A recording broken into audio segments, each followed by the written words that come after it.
Hello and welcome to the Event Industry News podcast. The podcast is kindly sponsored by Visit by GES, our smart event solution partner. For more information on Visit by GES and its smart event solutions, head over to visit.ges.com.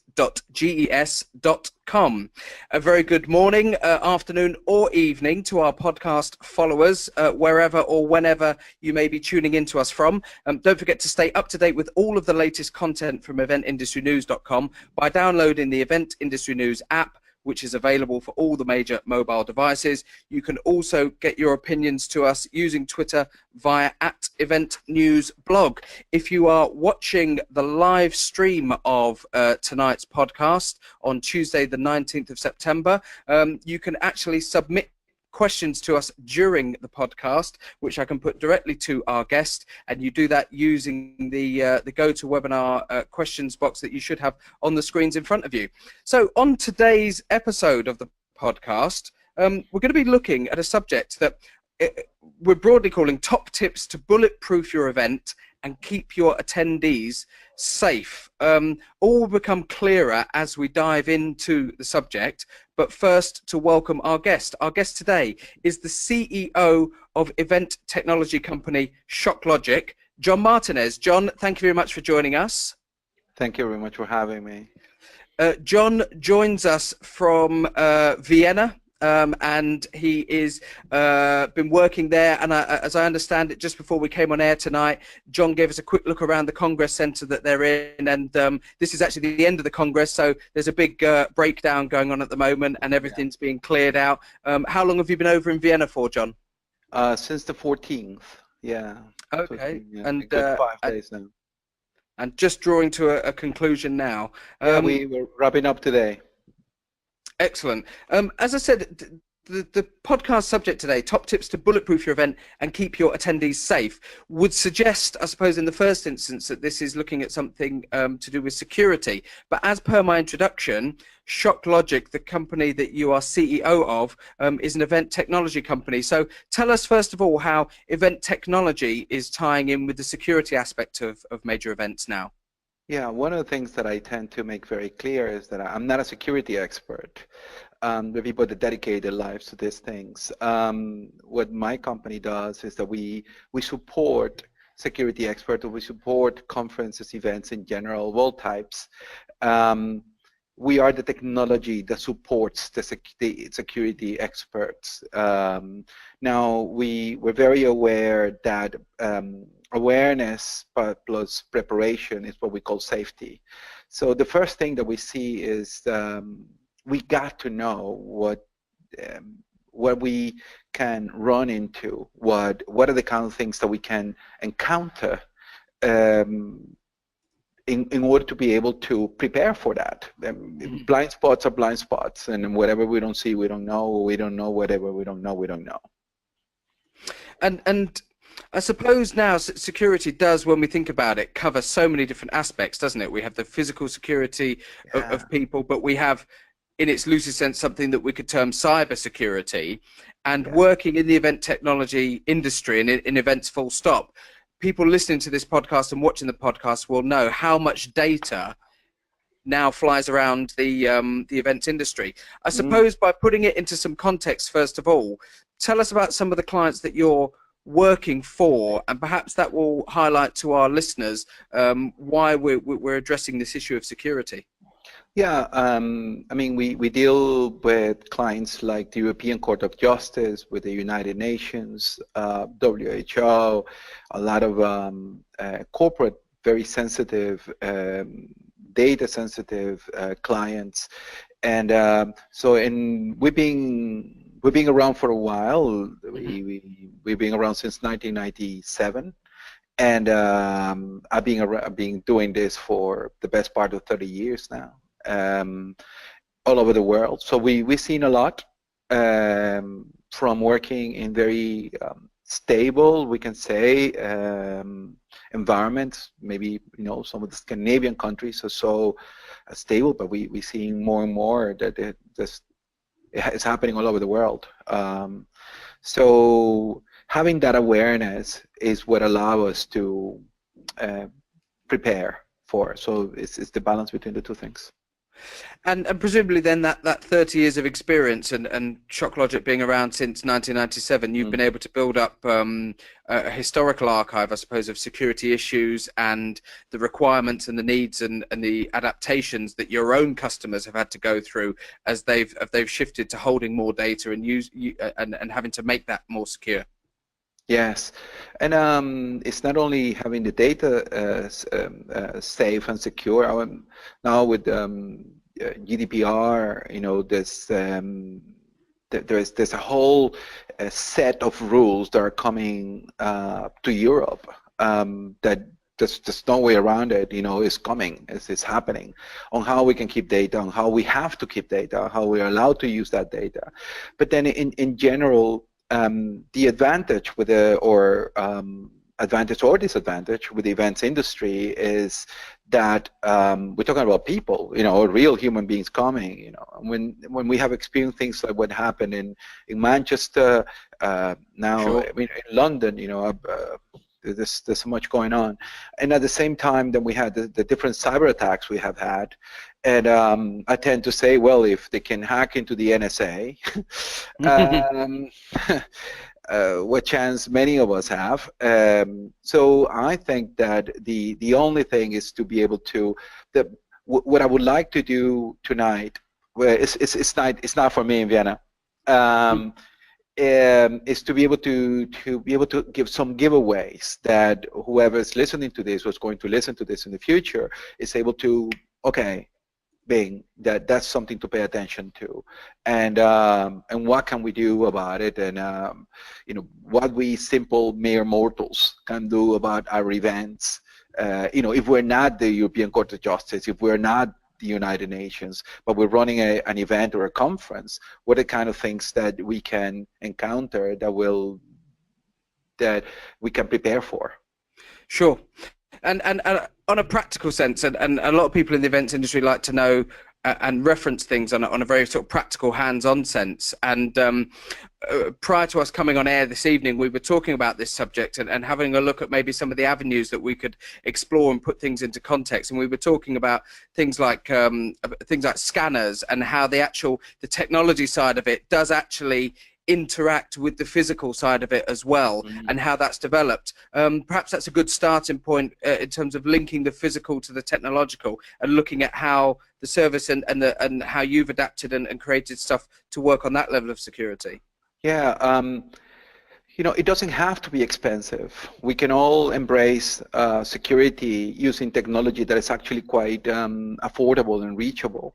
You got QR codes and barcodes, and you got, I mean, of course, it can go all the way from face recognition to, you know, to a simple QR code or barcode on a badge. You know, this is an example. This is the conference I'm right now that we are supporting. And it is, there are other technologies that we could be using, like RFID or NFC. RFID and NFC is simply, it's the same technology that we use in our Oyster cards. But then some of these technologies will allow us to be able to recognize the individuals that are attending, and then how to control the attendance in this case. Now, this could, you know, we can take a step back from the point of where the individual either registers for the event or the conference or buys a ticket. You know, how do we keep that safe? We had at this event, we had a case where a doctor, this is the World Congress on Ultrasound for Obstetrics and Gynecology. So it's a medical conference. Sure. A bogus fake website was set with a URL very similar to the society's URL. Yep. And so delegates that were looking to register, to book rooms, etc., found a website. It looked real enough, and they booked and they paid and they sent money. I mean, I have real life cases here that this just happened, you know. So that's one of the things to be aware of, is that this is happening out there, and there are people who are now waking up to the fact that they can do this. It's becoming more sophisticated, and this is, I suppose, this is moving us to answering the question as to how does the event technology side of things tie into security, and it goes without saying now that people understand, whether they be consumers or professional people, whatever their background, people understand now just how valuable data can be and information can be, both monetary wise and in other senses as well, so that there's that increased level of protection. When we look at things like, I was looking through a presentation that I know that you've given previously on this subject, and looking at how stuff like beacon technology is being deployed in events, so that we can actually track movements of people. And again, looks to me like an element of tying the physical into the technological as well. I don't know if that's something that you could perhaps expand on. Maybe there's some examples of where you've been deploying that level of technology for that precise purpose. Yeah, so there are, let's say, location recognition, right? So if we take the lower echelons of the technology that we can apply. So we can apply either offline scanning, so we apply a QR code and a barcode. The barcode in this case is just a number that will tie together with the database. So it identifies the number here under the barcode, identifies me as a person involved with this event. Sure. And the QR code has the same thing. Now, we could put a lot more data in the QR code. The QR code can host up to 3,942 characters.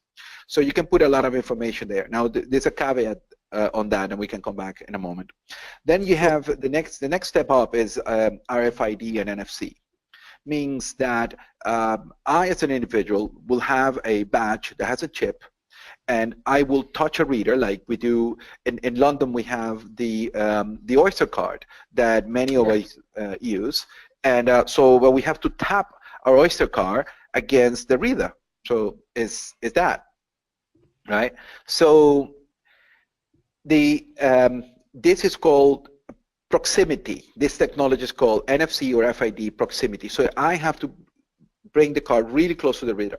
Now, sure. There's another level of technology called vicinity, which means that there will be a sort of antenna that will read, it will activate a little chip that is inside of this card, and it will read it and it will identify it. So this could happen in real time. So we in real time could know who we got. So imagine that we create a gate where we have such an antenna or such a reader, but now we have mats also. So it looks like a piece of carpet, and when you walk on top of it, it has created a space, actually a magnetic field, where the card that is in my badge is being read.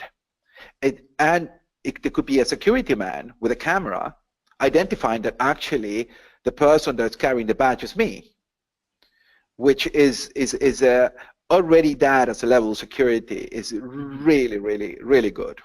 If I just on that example, I'm sorry to sort of fire a question, but on that specific example, then in the highest level of security, could you have a scenario where somebody walks through that field and there's a security person watching a monitor, and the badge then indicates the face of the person that is wearing that badge, and if the face doesn't match the badge, the security person stops them?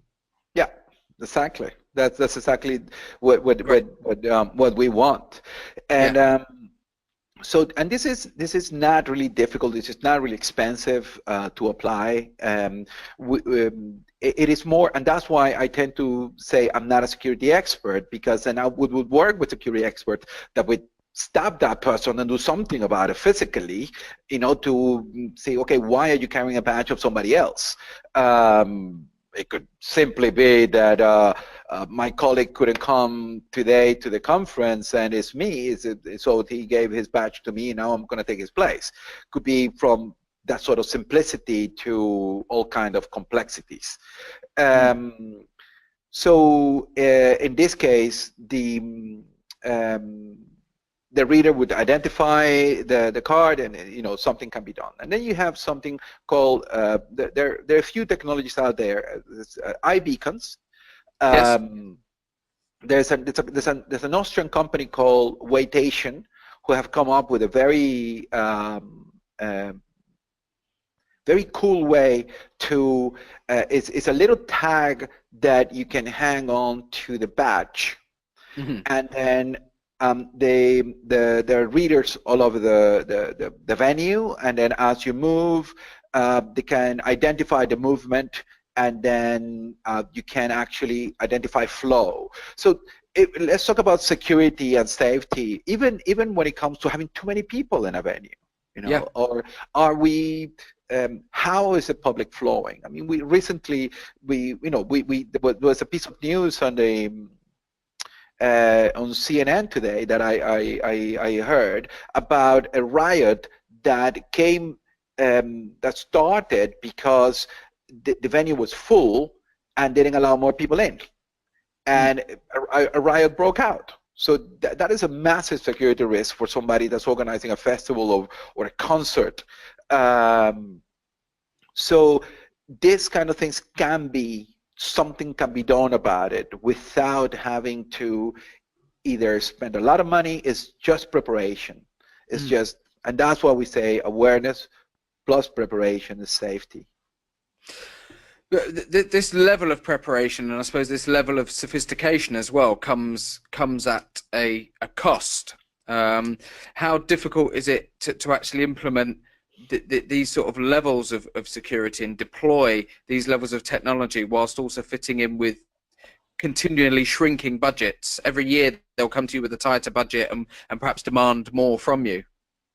Okay, let's talk about the share, the event market share where the margins are the smallest, which is music,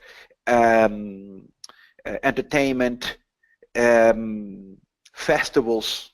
The margins are very thin, and promoters and organizers are constantly fighting to try to provide a good service, a good show, and still and make some money, because they are in business.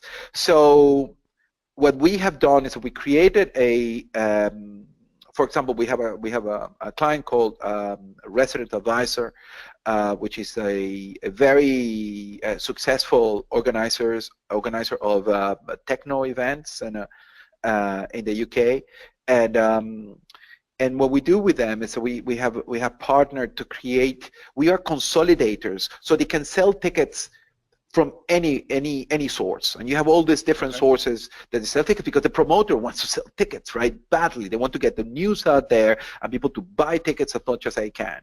So, but the problem is that all these tickets have different types and numbers and papers and receipts, and some come electronically, some not, some you have to pick it up, some they send it to you at home. So what do? So what we take all this data, we consolidate it, and we create one single set of data that can be verified as it come in. So there are two things that we need to deal with, right? Is that speed is precision, and then speed of access. Normally, the bottleneck is the physical check, because after what happened in Manchester and what happened in the Stade de France, and we have to be aware that there are people out there that wants to do harm, and it's the sad reality. It's a sad reality, and we just had something in London with, luckily, nothing major happened. Most of the injuries came from the panic, but it could have happened, right? So the bottleneck becomes the physical check of the bags. That would become the bottlenecks, because security-wise or technology-wise, we're being able to create a very stable and fast Wi-Fi. We have scanners which are infallible, so you scan once and the person gets through the door, because we have a large queue of people that we need to deal with. And so what we have done now is that we have been able to at very, very low cost. So you were asking for accessibility to cost. This is where the margins are the smallest. Because if we're talking about events like United Nations or European Court of Justice, although the risk is massive because of the importance of people, they have the budget. Sure. Most of the time to deal with that stuff. And if we're talking about corporate events where they want to really monitor who's coming on, then they're willing to put the money where the mouth is. The issue is the small entrepreneur that wants to organize this kind of events but need to keep it safe. So what we have been able to do is to consolidate all that data. We take all this different information and data from all the different vendors, put in one single data pack, and then we do the verification. We do the scanning and the checking of all that data. And we have managed tens of thousands of records and visitors and guests and punters in hours, in really efficiently. And that by improving the simplicity and the efficiency that you're getting people into a venue and out of a venue and around and within certain areas of a venue, you're also taking away this panic element. You mentioned, you alluded to this issue that we've had in London just in the last few days, where most of the injuries, thank God, were actually caused by people who, in the panic, quite rightly, of trying to evacuate the tube and get out, actually were crushed or tripped over each other and suffered injuries in that variety. So anything that eliminates and tries to reduce any panic or feeling of vulnerability in a queue. If you have thousands of people waiting to get into a venue, there's that feeling of vulnerability that, wow, there's a lot of people here. Absolutely. Can't they just get us in a little bit quicker? So if you are helping to do that, you're actually reducing the stress levels of your customers. Exactly. And that's exactly why I dare to talk about this subject, although I'm not a security expert. I have all the respect for security experts, and that's why I make it very clear. I learn from them. We just make sure that with our understanding of people flow, and because 95% of the time is logistics and is people flow, crowd control, more than just technology. So we understand that how the logistics are managed are vital, because it doesn't matter how good the technology is, if you don't have enough gates to validate people, sure, too little equipment, et cetera, and we have really good metrics about this, and we have really good examples about it. We have worked with really sophisticated technology people. We have worked with a team from the University of Liverpool that have cameras where they can measure the amount of people in a crowd moving. So imagine a football game in the UK, Chelsea Arsenal game. Is massive. It's a massive stadium. I'm talking about tens of thousands of people sitting in the same place, and some of them don't like each other. Sure. And so there is enough technology out there, and it's really accessible. It's more accessible than we imagine. On the subject of working with other organizations and other people, have you actually worked with and taken the lead from any security professionals to actually adapt the systems that you provide to any of the requests or suggestions that they've made to you? Yes, in many cases, what we have done is that we have been able to the fact that we have seen so much gives us a great gives us a plethora of options what to grab from and what to learn from. We have been very much involved in large events, very large events in emerging economies, where the resources are scarce. Internet is not very good. Not even power was really accessible all the time. And so being able to, having had that experience, having had that wealth of knowledge, or having been on the ground doing the job and feeling what the nuances are, is what has given us the opportunity and the privilege to work with some really large and professional organizations. I'm gonna stop things there just ever so slightly, because we've had a question come in from one of our live listeners. Tonight's podcast is going out live on Tuesday, the 19th of September. So we do have live listeners. Apologies to anybody who is listening or watching this back after that date. But a question that's come in from one of our listeners this evening. How will GDPR affect John's business and our events? For those of you who are not familiar, GDPR is a General Data Protection Regulation, which will come into effect on the 25th of May 2018. It's almost a follow-on, as I understand it, from the Data Protection Act, which we've had in the UK for a number of years now, but this is something that's going to be rolled out EU-wide, and the UK have already said that irrespective of the fact that we've taken the decision to leave the EU, they will be adopting GDPR as of the 25th of May 2018. So the question, John, quite simply, how will it affect your business? How will it not affect our business? It's a shorter answer. So I think it will affect our business in every single possible way, not only our business, but the events industry in general, because anyone that's capturing data is going to have to step up. And first is to how do we collect the data? How do we validate that data? How do we store that data? And then how we use that data? Is a really all-encompassing. I think it's the key word is a spam killer. Because we won't be, anyone that is sending us spam emails is breaking the law from that moment on. And so also, how do we keep this information? How do we do a good service also? Because that's going to be the key thing. We're going to have to get really, really clever. And we've been working on this already, since the beginning of the year, since GDPR came into the scene, we put it in a way. Sure. Yeah. So, yeah. How do we keep on giving a good service and not become a pain in the neck at asking you for information all the time? And in that case, I think all of us that work with data are going to have to become more sophisticated. And in terms of how it affects you working globally, because as we put out, you're in Vienna at the moment. You've alluded to events that you've worked on in London.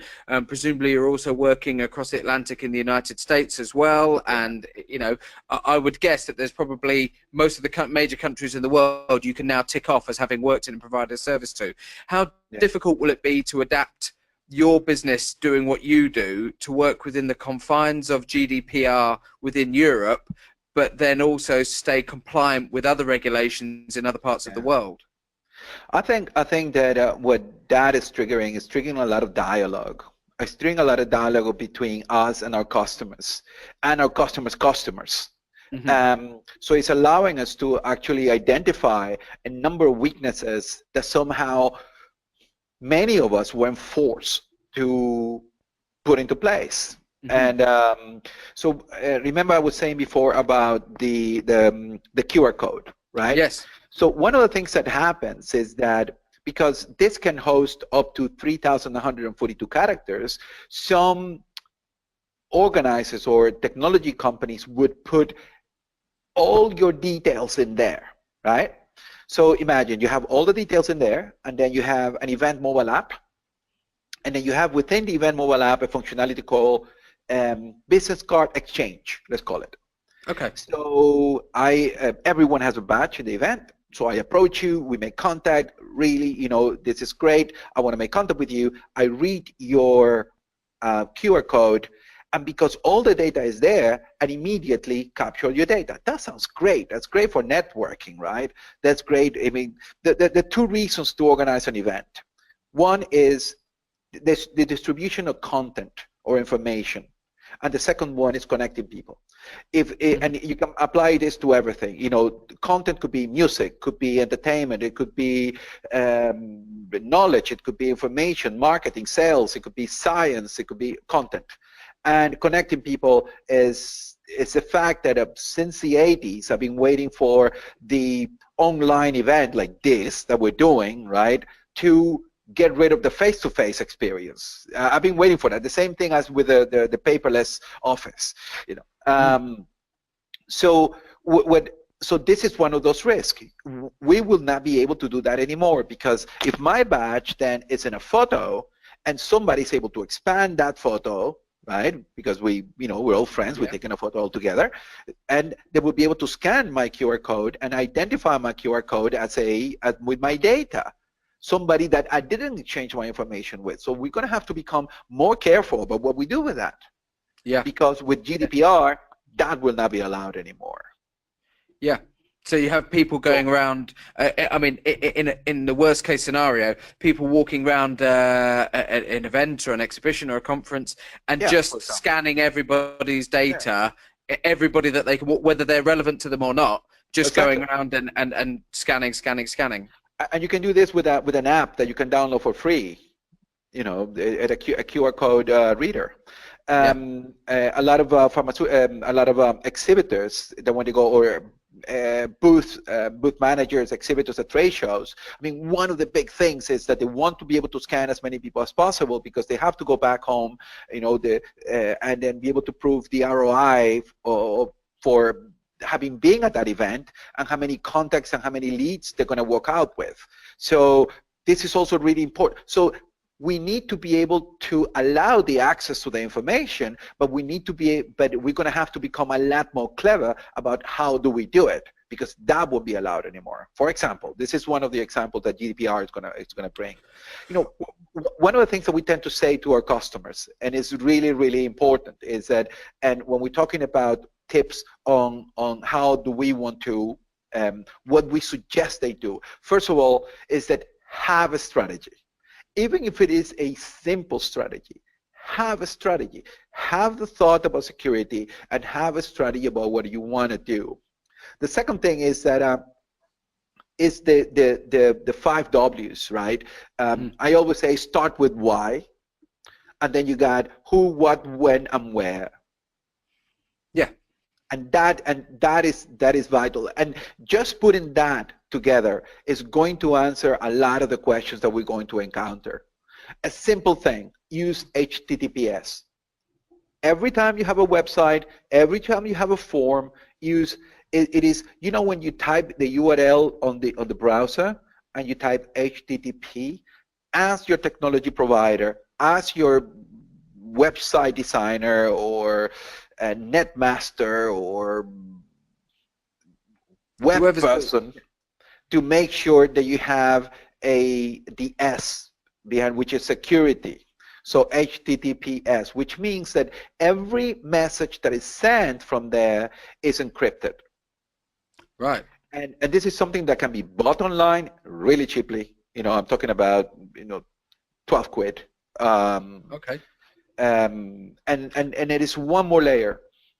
And that's good advice, because certainly that's a new one on me, and I've seen it before. I've seen HTTP, I've seen HTTPS.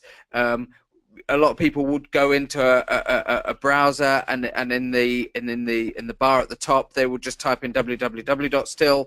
And it will redirect them, and some people don't even type the W's anymore. They just put the name in, and the search bars and Google or whichever search engine you're using are just one and the same. That, I suppose, asks a bigger question on website security, and tips like that are very useful to people who maybe have a basic idea of how to use the internet, like most people do now, but don't have that detailed level of technology insight as to what difference a simple letter could make on their URL. Yeah, and it's a simple letter, but it goes a long way. So if you're setting up a website or a ticketing site or an event registration site or an RSVP form, because you're a corporate organizer and you know the whole audience, so you're just sending, you know, you just need a response of yes, I'm coming. Make sure that your supplier, your technology supplier, is is doing it under an HTTPS. Great advice. There's something else that I was wanting to ask, and it relates to how we go forward from here from a registration point of view. And that is it going to become more difficult to register? And I'm looking at scenarios where I could go online to the registration page of an exhibition that's at Excel or the NEC or a major exhibition centre, and in a couple of minutes I could quite easily just register a name, a company, and some details there. I could set up a Gmail email address very easily, and I could enter that exhibition or that trade show or whatever it may be under a false name, under a false company name, and there's nothing really that's been done to verify that I am who I say I am. Are we starting to enter a scenario where, I guess it's already done at some of the high level events that you're operating with, things like the United Nations and European courts, where people would need some sort of identification, driver's license or passport? Are we going to start facing scenarios where other events of what would traditionally be lower security levels are actually asking to see people's identification in order to register? For example, a simple case. I think that it is all, and what we tend to say to our organizer clients is that it's their demand that forces people like us to step up, right? Is that the organizer actually says, we need this, we want this need to be done, so we don't get complacent and we don't get lazy, and we have to step up and do things. Simple case. Imagine that you're registering to any of this event that you have described, right? And there's a link in that event. As soon as you put your email address, there's a link to your LinkedIn profile. And it's going to bring up your photo. That is absolutely legal, absolutely understood, absolutely accepted, and you're going to be able, so we're offering you the opportunity for people to recognize you, because you're going to this event. Part of it is to be seen and to see others, right? Mm-hmm. But then it creates transparency. So if there's transparency, why wouldn't be able to see your face? We can take the photo from your LinkedIn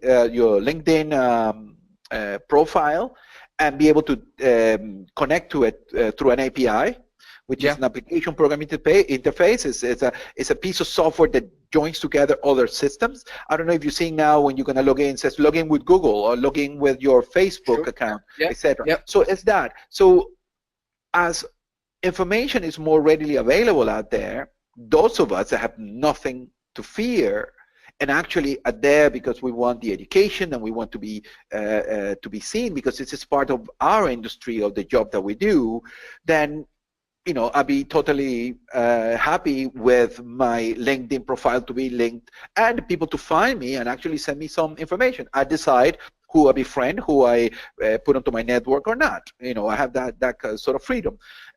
Also, of course, the detail on this is that how can that be used for spamming? And that's what GDPR comes into play, because I, as a technology provider that is supporting the organizer, have to step up, provide you as a visitor and as an attendee with an easy-to-use interface, and at the same time, keep your data safe. So the two things have to work. It's great advice, and I think what we've done in today's podcast is we have looked at the topic that we said we were going to look at right at the beginning of today's episode, but what we've also done is we've touched on some very useful bits of advice to people who are out there in the industry, relevant to GDPR. If people haven't come across it, look it up. It's going to affect, as John rightly points out, it's going to affect everybody working in the events industry. Everybody handles data of some description. GDPR, which comes into effect on the 25th of May 2018, ultimately will end up affecting everybody who runs an event of some description, and the way in which you manage and you hold that data, as John rightly points out. John, if people are perhaps wanting to go beyond this podcast episode and get in touch with you, and would you be happy for them to come to you with any queries or any follow-up questions that they've got on today's podcast? Absolutely. Feel free, no strings attached. Whatever we do is going to enhance the meetings industry. It's good for everybody. There's enough food for everybody. Also, I'm absolutely a believer on that. My email address is john@shocklogic.com. That is available for you guys. My Twitter account is at SL John Martinez _ John Martinez, and our website is www.shocklogic.com. All of it available for you guys to just approach us and ask questions. We'll be happy to answer. Fantastic. So maybe if people who are listening to this, whether it's during the live stream or if you're watching or listening to this podcast after the live stream has gone out on follow-up, then by all means hop on Twitter. At Event News Blog is the Event Industry News Twitter. John's given out his. Find John and find Shocklogic on Twitter and get some questions to us, because there are a number of subjects that we've covered today, as I said, but I'm actually certain that we could actually dive into some of these subjects individually. Absolutely. On an even deeper level. And I'm sure that a forthcoming episode of the podcast, we will look in more detail with some other guests at GDPR and the impact it's going to have on the industry. But for now, unfortunately, we've come to the end of today's time and today's episode of the Event Industry News podcast. Just a quick plug for our watchers and our listeners out there. Event Tech Live this year is on the 9th of November. It's returning to the Old Truman Brewery on Brick Lane in the heart of East London. It's a fantastic, vibrant area, loads of technology companies, loads of digital companies who work in that part of London. So if you're involved in any form of event tech or the technology industry, full stop, get along to Event Tech Live on the 9th of November at the Old Truman Brewery. eventtechlive.com is the website. Head over there and register for that event. And don't forget, we've also got the Event Technology Awards that follow Event Tech Live on the same day. Our thanks to our guest. We've been joined by John Martinez. John is the CEO of event technology company Shocklogic. John, thank you very much for your time today. James, we are nominated for the People's Choice at the Event Technology Awards, so please.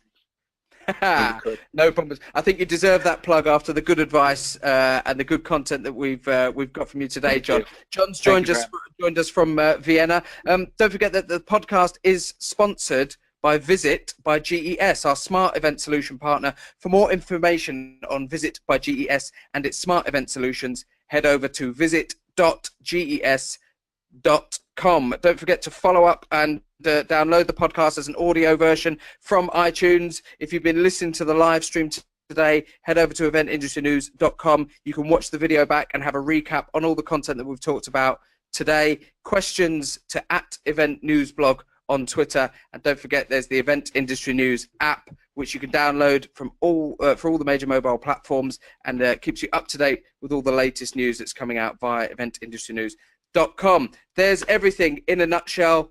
John, thanks again. Thanks to all our listeners. Thanks to all our watchers. We'll see you next time on Event Industry News Podcast. Thanks very much. Good night.